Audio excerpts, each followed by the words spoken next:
တစ်ပင်အိုကြီးဟာလူသားတွင်ပြောင်းပြီးကျွန်တော်စီကိုဖြည်းဖြည်းချင်းလမ်းလျှောက်လာပါတယ်။သူကကျွန်တော်ကိုကြည့်ပြီးမင်းကန်ဆိုးရကနေကန်ကောင်းသွားတာပဲအခုဆိုမင်းရဲ့တက်တန်းကိုနောက်ထပ်နှစ်ပေါင်းများစွာတိုးလိုက်လို့ရပြီလေလို့ပြောရှာတဲ့တစ်ပင်အိုကြီးကတကယ်ကိုအိုမင်းနေပါပြီနှစ်စဉ်နှစ်တိုင်းသူ့ရဲ့တစ်ကိုင်းတွေပေါ်ကတိရွက်တွေဟာတဆထက်တဆပိုကျွေလာနေတယ်ကျွန်တော်ကဒီဆေးလုံးကအဖိုးအတွက်ပါလို့ပြောလိုက်တော့တစ်ပင်အိုကြီးဟာကြောင်သွားပြီးမှခေါင်းခါလိုက်တယ်ငါတက်တန်းကကုန်ခါနီးနေပြီးဒါကိုစားလဲဘာမှထူးမှ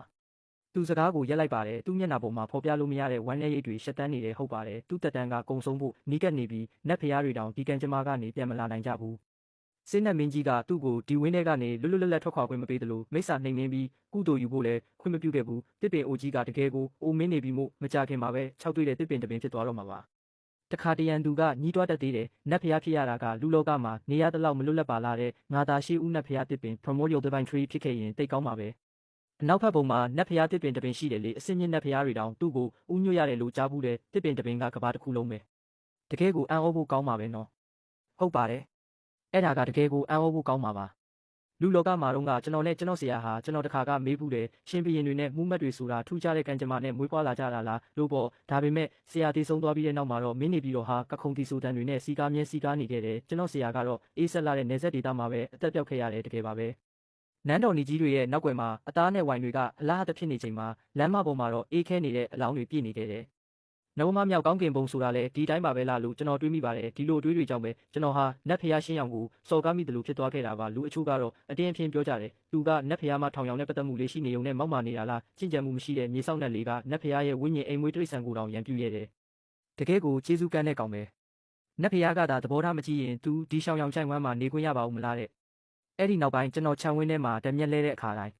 ပြဿနာမျိုးမျိုးကတောက်လျှောက်ပေါ်လာတော့တာပါပဲမြေဆောက်နဲ့အကဲဖြတ်ပွဲတွေမှာလည်းကျွန်တော်ဘယ်တော့မှအဆင်မရတော့ဘူးကောင်းကင်အစွန်းကိုမိစ္ဆာနှိမ်နှင်းဖို့သွားတဲ့အခါမှာလည်းအန္တရာယ်အများဆုံးနဲ့အကျိုးအမြတ်အနည်းဆုံးအလုပ်တွေကိုပဲကျွန်တော်အမြဲတာဝန်ပေးခံရပါတယ်နတ်ဖျားတွေကိုစော်ကားမိတဲ့အတွက်နဝမမြောက်ကောင်းကင်ဘုံမှာခြေတလန်းတိုးဖို့တောင်မလွယ်တော့ပါဘူးသူကလက်တစ်ချောင်းတောင်မချီလိုက်ရပဲကျွန်တော်ဟာဖုံမုံတွေကြားမှာနှစ်မုန်းနေခဲ့ရပြီးညဘက်မှာတော့လက်နက်သမီးကသူမရဲ့ရထားလုံးကိုစီးပြီးကောင်းကင်ရံကိုဖျက်တမ်းသွားပါတယ်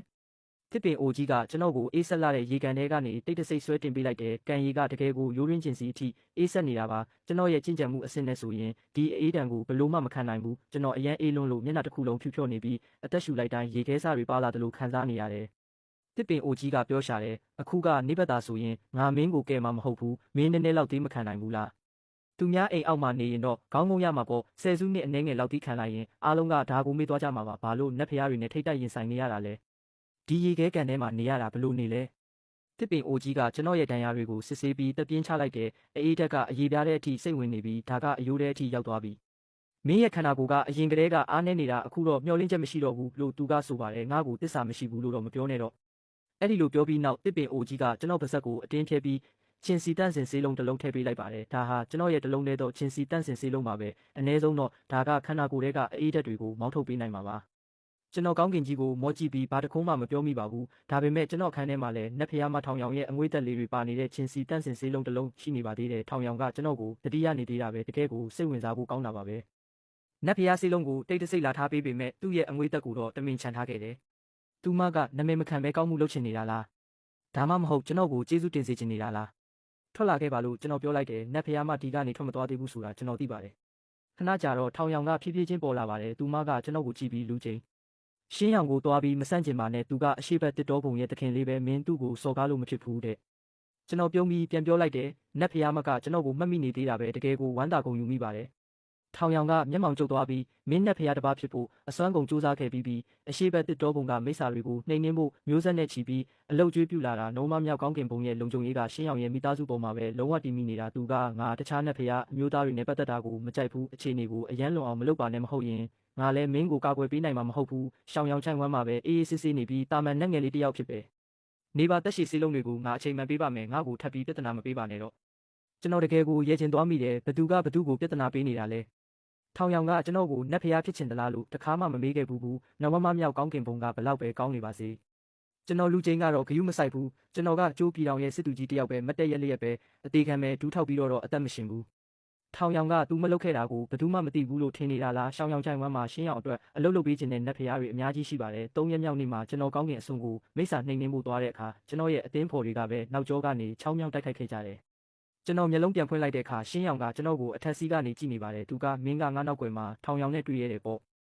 မင်းကိုမင်းဘာမှတ်နေလဲလူလောကမှာသူမနဲ့ဆယ်စုနှစ်ချီနေခဲ့ဘူးလို့သူမမျက်လုံးထဲမှာမင်းကထူးခြားနေတယ်လို့ထင်နေတာလားမင်းလိုကောက်ကျစ်တဲ့နတ်ဖျားမျိုးတွေကိုငါအများကြီးတွေ့ဘူးတယ်ရှင်းရောင်ကလက်မြောက်လိုက်တော့အဖြူရောင်အလင်းတန်းတစ်ခုကကျွန်တော်စီပြန်လာပြီးရင်ဘက်ကိုဖောက်ထွက်သွားပါတယ်အဲ့ဒီအချိန်မှာတစုံတစ်ယောက်ကကျွန်တော်နှလုံးသားကိုဆွဲနှုတ်ပြီးရေတွင်းထဲပစ်ချလိုက်တယ်လို့ခံစားလိုက်ရတယ်သွေးတွေစူဝေလာပြီးကျွန်တော်သွေးတစ်လုံးအန်ထုတ်လိုက်ရပါတယ်သူကလှောင်ပြုံးပြုံးပြီးတကယ်အမိုက်ပဲငါလက်ချောင်းလေးတစ်ချက်လုံးယုံနဲ့မင်းအသက်ကိုယူလို့ရတဲ့အရှက်မရှိတဲ့ကောင်ထောင်ရောင်ကိုနောက်တစ်ခါထပ်တွေ့ရရင်တော့မင်းကိုလေထဲမှာတင်ပျောက်ကွယ်သွားအောင်ငါလုပ်ပြမယ်အဲ့ဒီလိုပြောပြီးနောက်သူ့ရင်ခွင်ထဲကဝိညာဉ်တရိษံလေးကိုကင်ပြီးကြည့်လင်သွားသူ့မျက်လုံးတွေကိုထိုးဖောက်လိုက်စမ်းလို့ခိုင်းလိုက်ပါတယ်အဖြူရောင်တောချက်ကလေးကမြတစင်းလိုပြေးဝင်လာပါတယ်ကျွန်တော်အစွမ်းကုန်ရှောင်ပေမဲ့သူ့ရဲ့ထက်မြက်တဲ့နှုတ်သီးကကျွန်တော်မျက်နှာကိုဟမ်းမိသွားပြီးသွေးတွေချက်ချင်းစီးကျလာပါတယ်ချက်ကလေးကနောက်ကိုနည်းနည်းဆုပ်ပြီးခေါင်းကိုစောင်းကကျွန်တော်ကိုကြည့်နေတယ်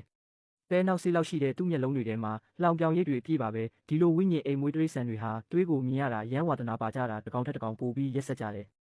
ကျွန်တော်မျက်နှာပေါ်ကသွေးတွေကသူ့ရဲ့ရိုင်းဆိုင်တဲ့စိတ်ကိုပိုပြီးမီးထိုးပေးလိုက်တယ်လို့ပါပဲသူကကျွန်တော်ကိုအယူတယောက်လိုစတင်တိုက်ခိုက်ပါတော့တယ်ဘေးကနေကြည့်နေတဲ့ရှင်းရောင်ကတော့သဘောကျပြီးတဟားဟာရေနေလေရဲ့သူကကြည့်လင်သူ့ခန္ဓာကိုယ်ပေါ်ကအသားတွေကိုအကုန်ဆွဲဖြတ်ပစ်လိုက်စမ်းဒီညမင်းအတွက်အပိုစာရစေရမယ်လို့တောင်အားပေးနေသေးတယ်ကျွန်တော်ဘဲဘက်ညာဘက်ကိုအသေးအတန်ရှောင်နေရပေမဲ့သူ့တိုက်ခိုက်မှုကိုရှောင်ဖို့ကတကယ်ကိုခက်ခဲလာပါတယ်အဲ့ဒီအချိန်မှာပဲနတ်ဖျားတစ်ပါးပြေးလာပြီးနတ်ဖျားမထောင်ရောင်နတ်ဖျားမဒီကိုရောက်တော့မယ်လို့သတင်းလာပေးပါတယ်ရှင်းရောင်ရဲ့မျက်လုံးထဲမှာကောက်ကျစ်တဲ့အရေးရောင်တွေဖြစ်ပြေးသွားပြီးကောင်းပြီကိလင်ရက်လိုက်တော့လို့ချက်ချင်းအမိန်ပေးလိုက်တယ်သူကဘေးနားကလူတွေကိုကြည့်ပြီးအေးဆက်ဆက်ပြောလိုက်ပါတယ်ဒီမြေဆောက်နှက်ကသူ့ရဲ့ပုဂ္ဂိုလ်ရေးအာဃာတကြောင့်ကိလင်ကိုအရင်တိုက်ခိုက်ခဲ့တာဒါကြောင့်ကိလင်ကပြန်ပြီးခုခံရုံတက်တက်ပဲတဲ့